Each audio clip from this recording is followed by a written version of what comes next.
पटना चलेंगे। रुपेश हमारे साथ, हमारे सहयोगी जुड़े हुए हैं। रुपेश, पटना का अगर देखा जाए वक्फ बोर्ड के संशोधन को लेकर जो बिल है वहां की राजनीति बहुत गर्म है, लेकिन अगर समाज के एक तबके की बात करें वहां कैसी चर्चा है और आज जुमे की नमाज को लेकर पटना में क्या पुलिस और प्रशासन के इंतजाम हैं? रुपेश। देखिए, बिल्कुल जामा मस्जिद के पास इस वक्त मैं मौजूद हूं और जुमे की नमाज अता की जा रही है और मैं वहां पर मौजूद हूं जहां पर सामने हनुमान मंदिर है और ठीक उसके बगल में जामा मस्जिद। और पूरे देश में काश अगर यही माहौल हो कि रामनवमी की कनात लगाई जाए और अंदर नमाज पढ़े मुसलमान। ये मंदिर है और ये हिंदुओं की जो व्यवस्था है वो ये व्यवस्था है रामनवमी के लिए। ये कनात लगाई गई है और कनात के नीचे नमाज अता की जा रही है। काश पूरे देश में अगर ये माहौल हो कि कनात रामनवमी के लिए और नमाज पढ़ें मुसलमान भाई। क्या ये तो आपसी मोहब्बत की बात है, ये होना चाहिए। ये आपसी मोहब्बत, मेल मिलाप, मिल्लत अगर ये पूरे देश में हो तो कितना अच्छा हो। बहुत अच्छी बात। रामनवमी के लिए कनात लगे और नमाज आप पढ़ें, बहुत अच्छा है, बहुत अच्छा, बहुत बेहतर है। नमाज हो गई, ये रामनवमी के लिए कनात लगी और नीचे नमाज अता आप लोगों ने किया।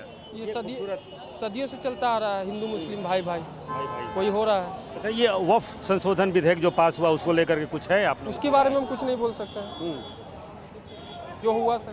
जी पूछिए, क्या नाम हुआ आपका? अब्दुल रहमान साहब।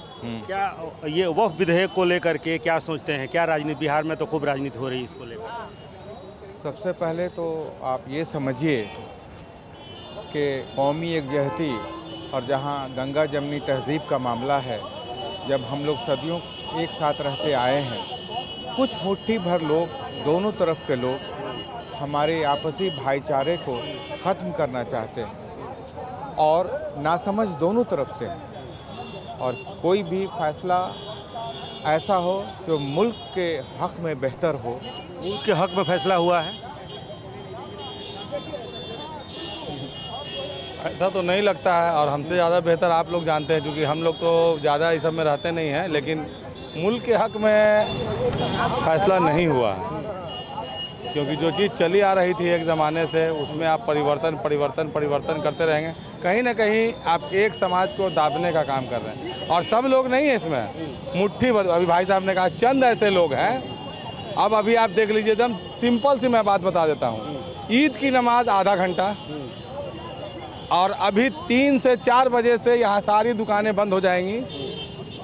2.5 दिन तक रामनवमी का ये पंडाल लगा हुआ है। मैं इसके खिलाफ नहीं बोल रहा हूँ, हम लोग भी दुकानदार हैं, ठीक है, ओके, बंद है।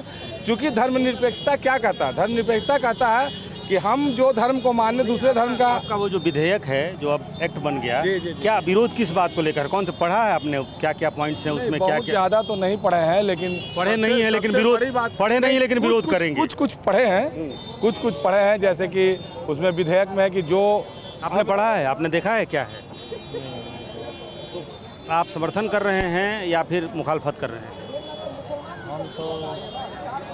हम तो जानते नहीं, हम तो उतना कुछ जानते नहीं है। हमने कुछ पढ़ा है। क्या नाम हुआ आपका? मोहम्मद शमशाद। 2 चीज़ में मुझे डाउट है। पहला तो ये डाउट है कि जो पावर डीएम को दिया जा रहा है वो डीएम को पावर नहीं मिलना चाहिए। दूसरा डाउट है कि आप किसी गैर मुस्लिम को क्या डाउट है? क्या डाउट है? किस पॉइंट्स पे? कौन से ऐसे पॉइंट है जिन पर आपको डाउट? 2-3 पॉइंट पर डाउट है। पढ़ा है आपने? वो देखा है? जो सामने आया उसके बारे में बता रहे हैं। गैर मुस्लिम को जो पावर दिया गया है या डीएम को दिया है या लेडीज़ को जो दिया जा रहा है, वो चीज़ नहीं होना चाहिए था। महिलाओं को, मतलब जो दो महिलाएं रहेंगी उनसे आप खिलाफ हैं? हाँ, उसके खिलाफ है। उस चीज़ को नहीं, क्योंकि वो विवाद का जड़ जो भाई आधी आबादी है, उनको सम्मान, उनको हक मिला। ये विवाद का जड़ है, वो विवाद का जड़ है।